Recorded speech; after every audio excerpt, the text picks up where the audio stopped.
That's it. One of us needs to do something. Hold on. That's it. I'm taking out the matches. Wait, no. Trick shot. You might not remember how things work around here, but because of G4... I know. I'm not stupid. One of these days we're gonna have to kill it. But now is not the time. When the time comes, I'll light the match. Just remember what happened last time, Trick shot. Don't let it happen again.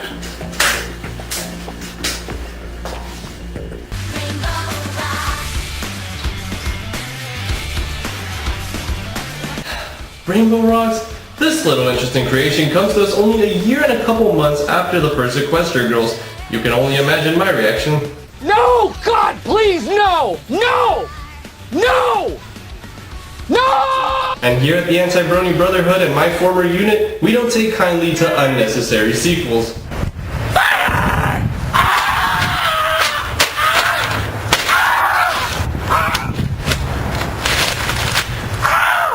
Why does this exist? Why are they human again? Who thought this would be a good idea? I know that in my Equestria Girls review, I gave the film a personal score of 9 out of 10 and a critical score of 5 out of 10. The movie itself was not that good. It was littered with plot holes. It had a cardboard stereotypical villain, and it spent the first half of the film reintroducing us to characters we already knew. But the fun of it was in the fact that they were now human. So why such a high personal score if I sound so negative towards it? Well, the fact of the matter is that I enjoyed the film because it brought a novel charm to the franchise. It was fun seeing beloved characters reenact famous moments in human form. It was a film littered with fan service. But the problem with fan service is that it doesn't replace a solid story, which, let's be honest, was not present in Equestria Girls. Reviewers can pick it apart from beginning to end, and they have good points. Although I didn't rip it apart, I have seen reviews that make solid points as to why it is a bad movie, and because of that, I acknowledge that my own bias is what caused me to like it. And heck, even in my review, I gave it a critical score of 5 out of 10, so it's clear that my bias can't be that heavy.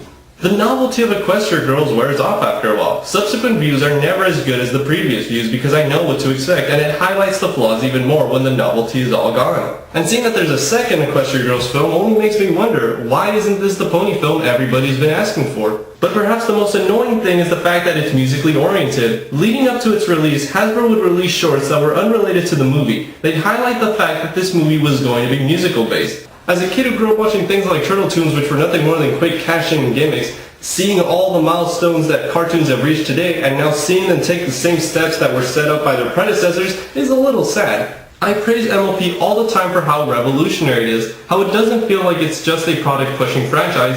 I mean, that's what it is, but it does a good job of balancing quality and marketing. Equestria Girls seemed to be the indicator that it was going to just start shelling out marketing gimmicks. It's clear why the ponies were adapted into human form.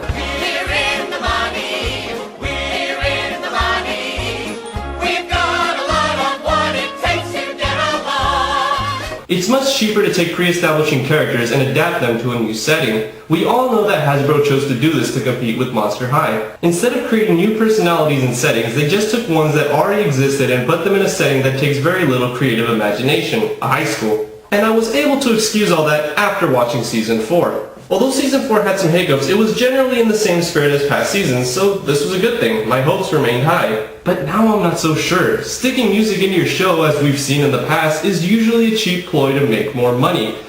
Let's see what this has to offer. This is Rainbow Rocks.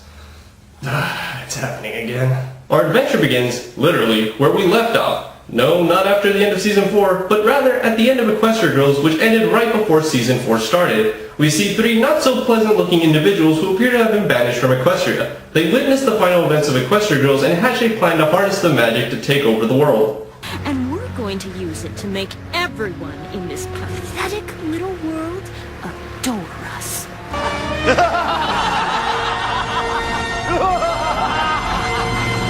And then we get a pretty awesome intro.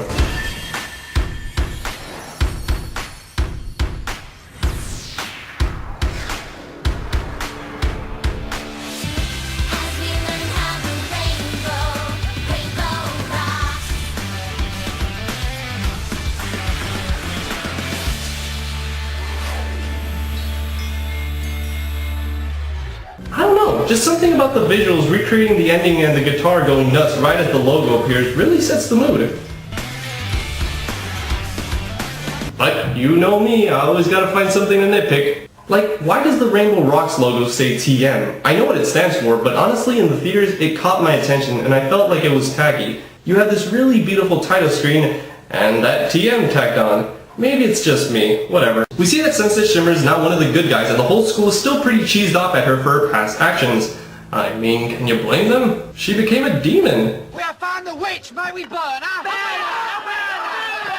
We see that the school is organizing a charity event that will feature a musical showcase which the main six, minus Twilight who went back to Ponyland, would be participating in. But I guess you could still call it a main six because Sunset is pretty much the sixth member. I'm actually kind of glad. Right off the bat, her character feels much better than it did in Equestria Girls. She wants to fit in, but can't. She is truly sorry for her past ways, but no one except the main five seem to acknowledge her. She feels rounder, deeper, more complex. She feels like a real character. Want some help? No thanks. We're good. Oh, okay. I am never gonna live that down. Yeah, talk about a complete change. She's only been on screen for a little bit, but I already find myself wanting to learn more about her. After that, we get our first song as the group is practicing for the showcase. 1, 2, 3! There was a time we were apart, but that's behind us now. See how we've made a brand new start, and the future's looking up. A girl band song? Really? I mean, that's pretty lame. Excuse me, just felt a cold chill pass through my spine.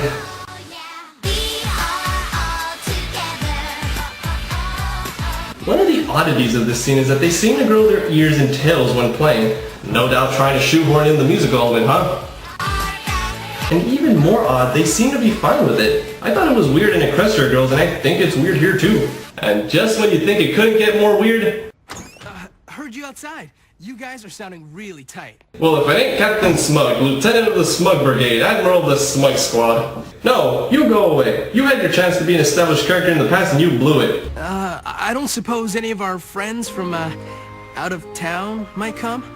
It being a special charity event and all. I hate to admit it, but if this guy's got something going for him, it's his delivery. I'll admit, just like in Equestria Girls, whenever this guy gets a scene, he's actually very likable. Oh, yeah. Okay. I just, thought I'd ask. Or at least seems to have the potential to be likable. Does that make his character good? In my opinion, no. But it makes me welcome his scenes. He feels like a 2.5D character. Not quite there yet, but he's getting there. Let's just hope this movie can do him good this time. But on the plus side, we get more Sunset scenes, who's really stealing the interest up to this point.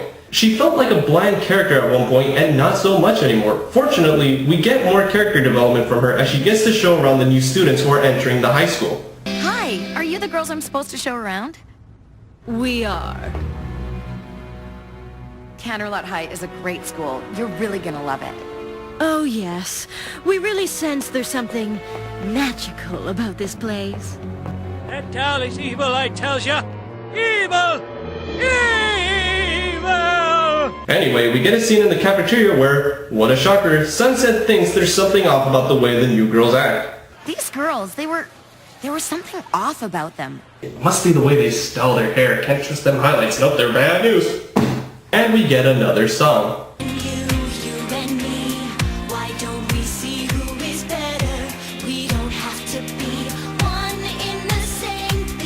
Again, it feels rather girly, until it picks up.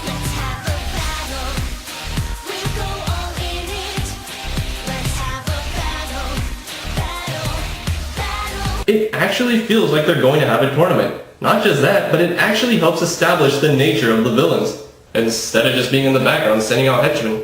Like some previous villains, they're right there ruffling up the jimmies of all the other students. So the heroes go to meet the principal to let them know that there is surely evil afoot. But unfortunately it appears the Dazzlings, the villains of our film, have gotten to them first and have placed some sort of mind control on them. Those girls came into my office earlier and were absolutely delightful. Frustrated that their warnings were dismissed, they hatch a plan to contact Twilight in Ponyland. And I get the feeling they don't exactly have cell phones where she's from.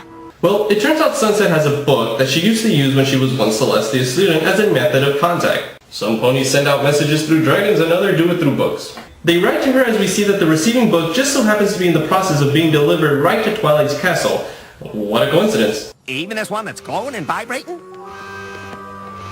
Oh, so that's why the cell phone I get it, Joe. Actually, this brings to mind some other things. How exactly does Twilight have her castle? We see her get it at the end of Season 4. Wasn't this movie taking place right after Equestria Girls, which ends right before Season 4 starts?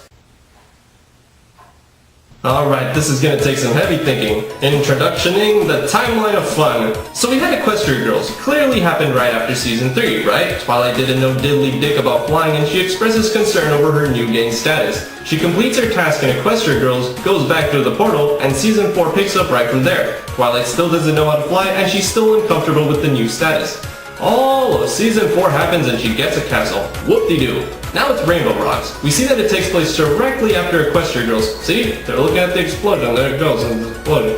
But when the others go to contact Twilight, she's already got her castle. So what happened in between the ending of Equestria Girls and all of Season 4? Season 4 was like 26 episodes. Is that 26 weeks? 26 consecutive days? Okay, let's assume that it's 26 days. Why would the Dazzlings wait almost a month to enact their plan? They seem pretty frustrated with their living conditions at the beginning of the film. Oh, I wish we'd never been banished to this awful place. I mean, maybe they had to wait to the next school year to enroll. Students can't just be dropping in, right? But later, we see that they have the ability to mind control, so rules are out of the question. Okay, so maybe time passes faster in Ponyland. That'd make everything fine and dandy. From the time that the Dazzlings saw the explosion and entered the school, all of Season 4 happened. Except for one problem. When she gets back, everything seems to be the exact same way it was when she left at the beginning of the film. Or maybe it's just a cartoon, so who cares? We learn that the villains are actually the sirens that were banished from Equestria to the human world for being not so good guys. Who had the power to charm ponies with their music. They had to feed on the negativity and distrust of others. This results in Twilight having to return to the human world and save her friends. Wait. Didn't the portal close for an odd period of time? Wasn't that what made the situation of Equestria Girls so important? The fact that she couldn't get back if she took too long? Now she's planning on going back all willy-nilly? So what's the grand plan? If the connection is totally cut off, how was Sunset Shimmer able to get a message to Twilight? Pinky, you're a genius! And the interval between the 2 points is defined as the square root of the sum of the squares of the separation between the points along 3 spatial dimensions. I don't know how I feel about that. On the one hand, that's some pretty OP status right there. It kinda just leaves the question, can't you just harness the magic like a battery? But on the other hand, the absurdity of the scene and the fact that it's Pinkie Pie who comes up with the idea makes it believable. Yeah. Had it been Twilight, the intelligent one, who came up with the plan, which to some extent is the one who built the portal, it would have felt a little cheap. But coupled with the jokes, characters, and the overall fun nature of it all, it kinda made me forget about it in the moment. They even offer a solid explanation why the remaining 5 can't come along this time either. It could make things pretty confusing if Canterlot High all of a sudden had 2 of all of you. So anyway, they go to the cafe and catch up. A certain blue-haired guitar player was just asking about you. Flash Sentry was asking about me? Really? We're still gonna go with this romance subplot? Alright, movie, you're up to bat again. This time try actually hitting the ball. They make their way to the school to get rid of the sirens once and for all. At the school, she bumps into this guy who surely won't be important to the story. Deja vu. And again, we get a little snippet of his character. Not that there's gonna be any real competition. No one here wants this as bad as my band does. Twilight then has to deal with the Razzle Dazzles. They get into their Voltron pose and unleash the fury. Friendship is magic! Or not.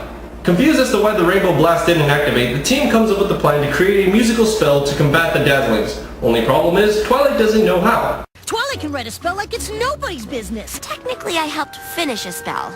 This results in a slumber party at Pinkie Pie's house. Oh no, not a slumber party. I can only imagine the girliness of it all. Posting on social media, taking selfies, playing video games? What, were you expecting on MOP to deliver the expected? Yeah, video games are awesome. Even the selfie scene had something funny. Look at Spike, he looks drunk. Anyway, it looks like Twilight can't seem to figure out how to create the spell that she needs to combat the Dazzlings, which leads to some midnight pondering, when suddenly Sunset and Twilight have a quiet moment to talk. Must be nice to have everyone always looking to you for answers to their problems, instead of waiting for you to cause a problem. Just because everyone expects something from you doesn't mean it's guaranteed to happen. But that doesn't stop them from expecting it. Which only makes things harder because the last thing you want to do is let everybody down. Character development and quiet moments in a cash-in movie? What the? If you watch my Equestria Girls review video, I mentioned that Sunset always seemed like she had more to her character than she presented, as if she was jealous of Twilight and that she herself wanted to achieve the same status, but unfortunately did not have the patience to do it. Good luck with the counterspell. Not that you'll need it. This must be nothing compared to the stuff you're expected to deal with as a princess in Equestria. Good job, movie. No, seriously, I mean it. These two characters have always seemed like opposites. Both wanted to expand their power as much as possible, but whereas one chose to study, be patient, and having trust in her mentor, the other could not wait and walk the solo path. And seeing these two characters talk, you see how similar, yet how different they truly are. Boulder was hungry.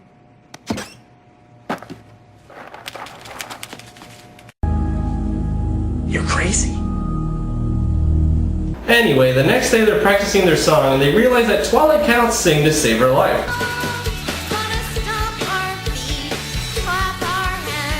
Perhaps we could take a short break. Try on some of the wardrobe choices I put together? We're trying to save our school here. Enough with the costumes. Oh, you can never have enough costumes. Oh, that's wonderful!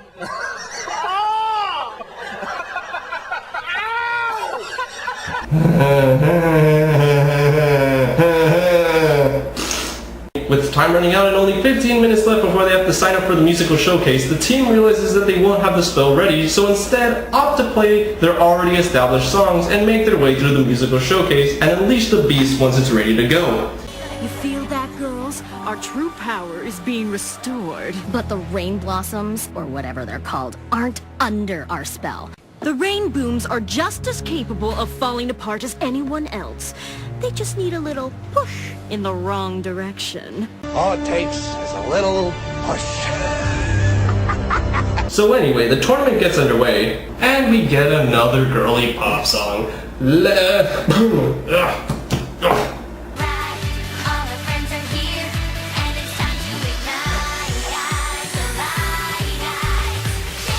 What's cool about this song is that it's not just a song, but rather it incorporates narratives such as revealing the changes that are undergoing among the students' attitude and humor. The focus isn't necessarily on the song, even though it is the highlight, but rather the song complements the scene. So although the song finishes up fine, the hiccups along the way causes some growing tension among our protagonists. Were you trying to make us lose out there? What was with the confetti, Pinkie Pie? It was pretty distracting. Ah! Says the girl who was running from a light the whole time! We really need to stop bumping into each other like this. But wait, something isn't right. Wait, you guys forgot tee-hee and smug. Why are you acting like this? I thought we were friends. Yeah, and then you decide to come back here just so you could beat me in the Battle of the Bands. I want this, Twilight, and you're trying to take it from me. I don't know you anymore. Some friend. Actually, this scene plays out pretty damn well. Even though Flash is still a severely underdeveloped character, we can see why Twilight would regard him as a friend. After all, he did help her out in Equestria Girls. Once. But I know if someone helped me out like that, even once, I'd regard them as a friend. And if that same person started acting like this, I'd be a little hurt too. If the characters feel goofy and predictable, who's going to care? I didn't see this coming because I thought the film was going to have a generally stable attitude, one of unfriendly competition. This progressively decaying of the students' good spirits is an interesting element. Come on, Twilight. We've got things to do. You really think you're gonna help them? Remember how I said that I feel like deep down Sunset is a naturally impatient person who wishes she could achieve more? The Dazzling seem to sense this too, and in a sort of mirroring of events to the first Equestria Girls, we get a confrontation in a dimly lit hallway between Sunset and the antagonist who try to play to Sunset's emotions that her friends don't really trust her. Waiting in the wings while your friends have all the fun? Jeez, what's up with these dimly lit hallways? Janitor been taking one too many days off. And looking at Sunset's reaction, I felt like she was gonna turn evil again. It was as if she was being seduced by the dark side yet again. And then we get another song. Blindsided by the beat, clapping your... And this scene is just plain awesome. Nope, I won't even try to hide it or downplay it this time. Soon you'll all be singing along. We've got the music makes you move it, got the song that makes you lose it. We say jump, you say how high, put your hands up to the sky. We've got the music makes you move it, got the song that makes you lose it. We say jump, you say how high, put your hands up to the sky. Oh, whoa, oh, whoa. The way it portrays the tournament is awesome. It manipulates the physics of the cartoon world to make it seem as if it were a physical battle. We get fan service mixed with visuals that are really good. It's a really well put together scene. You're never gonna top that performance, Rain Goons. You shouldn't be allowed to, when you have such a big advantage over the rest of us. My superior guitar playing and off-the-charts awesome singing voice? I mean her. If you were really all that, Rainbow Dash, you wouldn't have needed to bring in some magical ringer to have half a chance. It's like the film is covering all the questions one might have after watching the film, like, isn't it weird that Twilight, this magical being from another universe, came back? And this raises a very important point. If Trixie didn't acknowledge that the school has been talking about the fact that Twilight came back, the kids would most likely not care. And that's how you know that the writers are respecting the intelligence of children. They write in the answers that an adult may ask to questions that kids may not even consider. It's clear that they don't care if their target demographic is 6 through 13. They are writing with intelligence, which I believe can be beneficial to little kids, even if they don't realize it yet. Anyway, we get another song and... Awesome as I wanna be, there is nothing you can do to beat me. I'm so good that you can't defeat me. Time to address the elephant in the room. The music isn't bad. It's pretty catchy. It's definitely got Daniel Ingram's prints all over it, who I've commented on in past videos. But what does that mean about the music? In my G3.5 review, I mentioned that although the music sounds good, it doesn't mean it is good because of the lyrics, which are really dumb. And the lyrics in this movie are... not that great. Or how about Trixie's song? I got tricks up my sleeve. See me dominate, 'cause I'm powerful and great. Because I'm powerful and great. I don't know, just something about these lyrics, they just don't feel all there. Don't get me wrong, I'm not necessarily criticizing the film for this because who knows, maybe they are good lyrics. Music is subjective. But then again, this is my review, so all I can do is offer my opinion. Fortunately, the film does save itself in two ways. First, the music sounds pretty good. They've all got the catchy hooks designed to catch the mind and get stuck in the ears. Second, not all songs are featured. Trixie's song plays only for a little bit here and there. To hear the whole thing, you have to listen to the soundtrack. Unlike other stupid musical integrated cartoon adaptations like the Ninja Turtles coming out of their shells, which makes you sit through all the bad songs, Rainbow Rocks only focuses on those that are relevant to the plot, which is a huge plus. Now, I'm not saying that Trixie's song is as bad as some of the Turtles' concert songs. Every song on the Rainbow Rocks album is better than the best song in the Turtles' concert album. Even Pizza Power, because if you want to talk about bad lyrics, I feel no hesitation in saying that those suck. But I do like how this movie focuses on plot over music. It doesn't try to shove every single song in your face in the hopes of getting kids to buy the soundtrack. Good job, movie! So after some pretty fun electric guitar playing, Sunset notices that Rainbow Dash is getting a bit too ahead of herself and has begun activating the magic they had planned to keep a secret until the spell was ready. Sunset takes dramatic action and stops the performance. This results in the band pretty much losing the tournament. Now that's the bad girl we love to hate. I knew she was still trouble. The real Sunset Shiver is back. No, it isn't like that. There isn't going to be another opportunity for us to play. And I had the most... Whoa, what the heck happened to her eye? The Dazzlings appear to manipulate the judges into allowing the Rainbooms to continue and for Trixie to get the boot. What? Huh? Upon first viewing this, my initial thoughts were, why would the Dazzlings want to help the Rainbooms? Is this turning out to be like an Equestria Girls where Sunset tries to get Twilight kicked out only to admit that it was her plan to not get her kicked out? I still don't get that narrative choice. The Rainbooms don't deserve to be in the finals, not when your band was so much better in the semis. Unless, of course, the Rainbooms don't manage to make it to their set. Or held up for some reason. It is I who deserve to be in the finals. And I will not be denied. See you never! Did Trixie just try to commit murder? What did she mean by see you never? That's death talk. But again, it kind of makes you wonder, why would the Dazzlings manipulate the judges to get the Rainbooms to continue instead of Trixie, if in the end you were just going to have Trixie knock the Rainbooms into this bottomless pit and have Trixie perform? Kind of a pointless twist for the sake of having a twist, no? Well, actually, it sets up a scenario that would be exactly what the Dazzlings would want. The room they're stuck in has no way out other than the locked door. And it's under the stage. The protagonist would have no choice but to see all their hard work go to waste, all while hearing the other two bands play. Seems damaging on a psychological level. Seems like there'd be no options other than to lose hope and start arguing.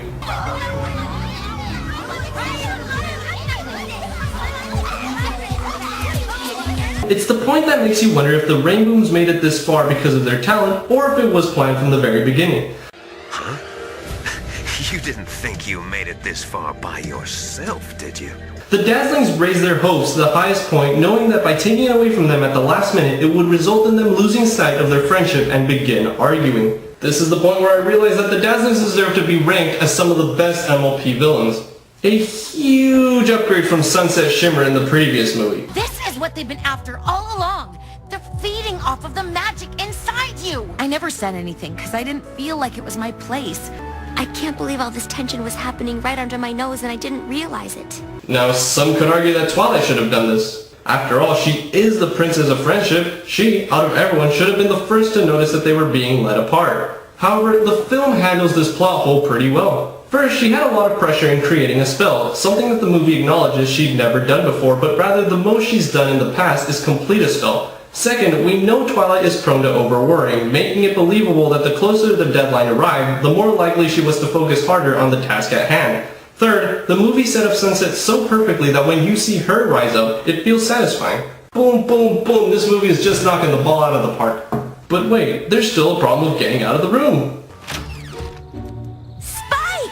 I had to find somebody who wasn't under the siren spell to help me get you out. Why isn't she under their spell? Never takes off her headphones. That's pretty clever. So as the Dazzlings prepare to finally get the world under their control after having absorbed the main character's negative energy, the protagonists need to play over the villain's music. How are we supposed to play over them from up here?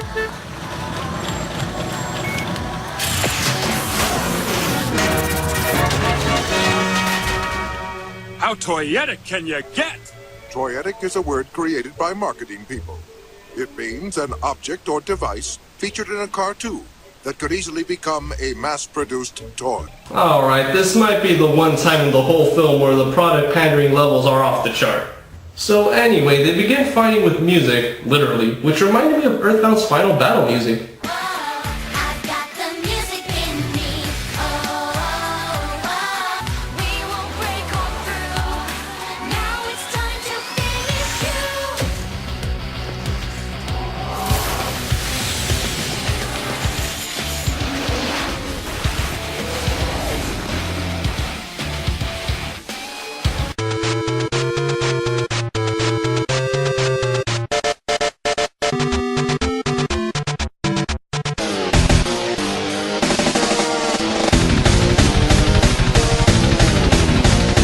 Anything that reminds me of the masterpiece that is Earthbound deserves my praise. So as they duke it out with the music, it appears as if the main six have finally met their match and are defeated by the Dazzlings.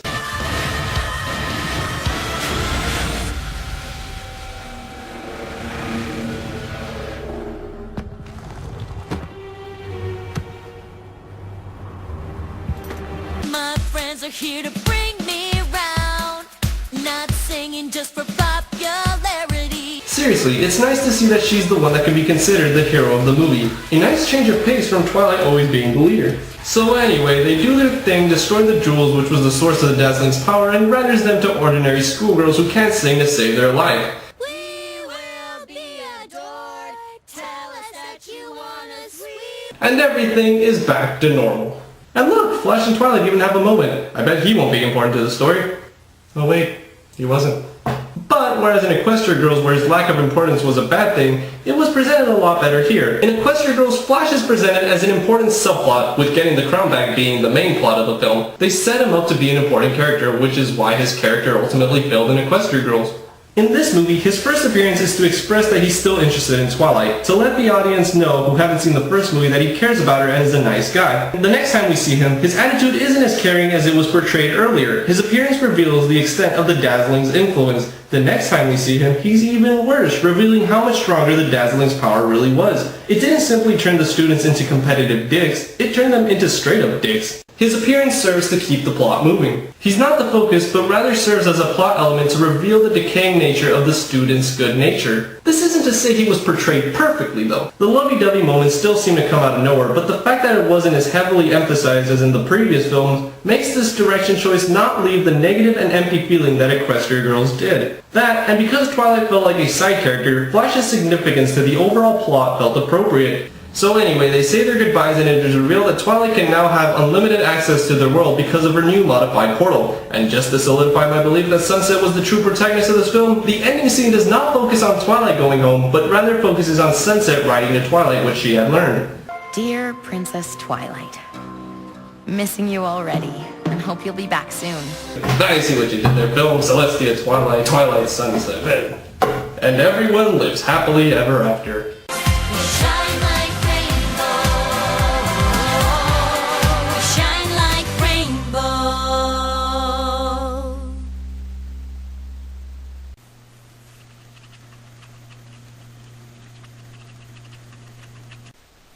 No doubt about it, Spike. There's definitely something strange going on at that school. Oh my god, I can't wait to see what happens in the sequel!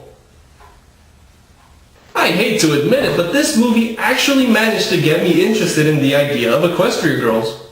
The film was such a heavy improvement over the original, a crazy improvement. And as for the focus of the film music, they did it. They actually did it. They managed to take one of the most cash-in concepts and make it work. Like in my previous review of the Ninja Turtles musical. But whereas those products felt like a cobbled-together production with music tacked on, this felt like a solid production with the music tacked on consciously. The music complemented the plot, not the other way around. It had the quality I've come to expect out of the MLPG4 franchise. And for those reasons, the film completely avoided the fears I had. And for those reasons, I can't kill it.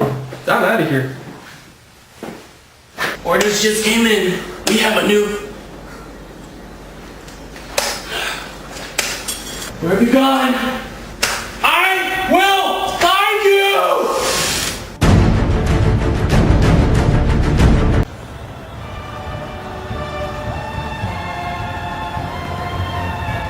Trick shot! Not over yet. Damn it.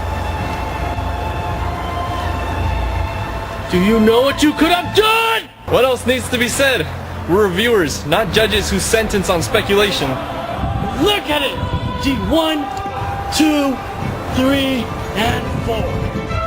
This is just the next step. You passed the test. It can't be done. Not under our rules. The 90s, Turtle Tunes. Rainbow Rocks is just leading us back to musical sellouts. Yes, it is true that this film, in theory, should be a heaping pile of goat doo-doo, but the fact that it managed to entertain as well as sound good show that the team behind My Little Pony can do little wrong. This isn't to say that the movie was perfect, but it shows that the writers can adapt to multiple different situations and deliver. They seem to have learned their mistakes from the previous film and its value in quality over quantity. Perhaps the first film failed not because of lack of creativity, but because the situation was forced onto them quickly. Considering that Season 3 was only half the length of other seasons, it's very possible that Hasbro rushed the writers, and Rainbow Rock seems to back that up. And that's why it can't be done. You were part of an elite group. Don't walk out on us like this. I know. I pulled the trigger a long time ago.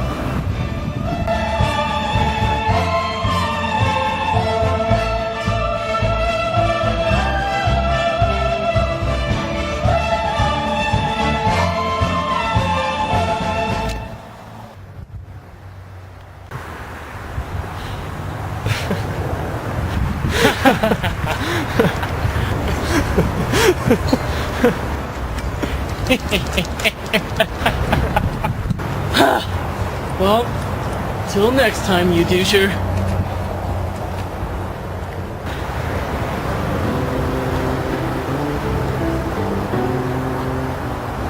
Rainbow Rocks has opened my eyes, but my old partner has a point. Nothing lasts forever. When will MLP die? Can it die?